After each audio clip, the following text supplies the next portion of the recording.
घरफोडी करणारा अट्टल चोरटा पोलिसांच्या जाळ्यात चोरीस केलेले 15,000 रुपये हस्तगत. कोरची घरातील सदस्य गाढ झोपेत असताना घरात शिरून कपाटातील रोख रक्कम लंपास करणाऱ्या अट्टल चोरट्याला कोरची पोलिसांनी शिथाफीने जेरबंद केलं आहे. विशेष म्हणजे आरोपी कोणत्याही प्रकारचा मोबाईल फोन वापरत नसल्याने त्याचा माग काढणे पोलिसांसाठी मोठं आव्हान ठरलं होतं. मात्र गोपनीय माहितीच्या आधारे राबवलेल्या शोधमोहिमेत पोलिसांना यश मिळालं असून चोरीस केलेले 15,000 रुपये आरोपीकडून हस्तगत करण्यात आले आहेत. मिळालेल्या माहितीनुसार नवरगाव तालुका कोरची येथील रहिवासी दानसाई नांगसा काटेंगे हे 31 मे 2026 रोजी आपल्या कुटुंबासह घरी झोपले होते आणि याच संधीचा फायदा घेत गावातील अनिल उर्फ बीट मतेकर उईके यांनी त्यांच्या घरात प्रवेश केला. घरातील कपाटात ठेवलेली 15,000 रुपयांची रोख रक्कम चोरून तो पसार झाला. सकाळी चोरीचा प्रकार उघडकीस आल्यानंतर दानसाई काटेंगे यांनी कोरची पोलीस ठाण्यात तक्रार दाखल केली.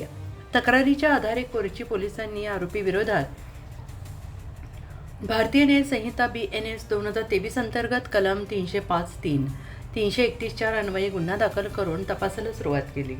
आरोपी हा पूर्वीपासून चोरीच्या घटनांमध्ये संशयित मानला जात असल्याने पोलिसांनी त्याच्यावर लक्ष केंद्रित केले. मात्र आरोपी कोणताही मोबाईल वापरत नसल्याने त्याचे लोकेशन अथवा तांत्रिक माहिती मिळणे अशक्य होते आणि यामुळे पोलिसांनी पारंपरिक तपास पद्धतींचा अवलंब करत आपले गोपनीय माहितीदारांचे जाळे सक्रिय केले. विविध ठिकाणी शोधमोहीम राबवून आरोपीच्या हालचालींवर बारकाईनं लक्ष ठेवण्यात आले.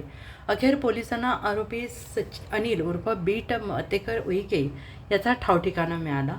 त्याला ताब्यात घेण्यात आले. चौकशी दरम्यान आरोपीने चोरीची कबुली दिल्यानंतर त्याच्याकडून चोरीस केलेली रक्कम मिळवण्यात यश आले.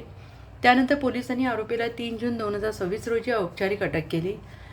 न्यायालयासमोर हजर केल्यानंतर आदेशाने त्याची रवानगी जिल्हा मध्यवर्ती कारागृह चंद्रपूर येथे करण्यात आली. ही यशस्वी कारवाई पोलीस अधीक्षक गडचिरोली, अपर पोलीस अधीक्षक गडचिरोली, उपविभागीय पोलीस अधिकारी कुरखेडा यांच्या मार्गदर्शनाखाली करण्यात आली. कारवाईत कोरची पोलीस ठाण्याचे पोलीस निरीक्षक शैलेंद्र ठाकरे, सहाय्यक पोलीस निरीक्षक मुकुंद देशमुख, पोलीस उपनिरीक्षक योगेश पवार, पोलीस हवालदार यशवंत जुमनाके, नैताम तसेच पोलीस अंमलदार दिनेश कुबर, अंकुश खटके, लक्ष्मीनारायण टेंबरे, आशिक पाल यांनी महत्त्वाची भूमिका बजावली आहे. या गुन्ह्याचा पुढील तपास पोलीस हवालदार नैताम हे करत आहेत.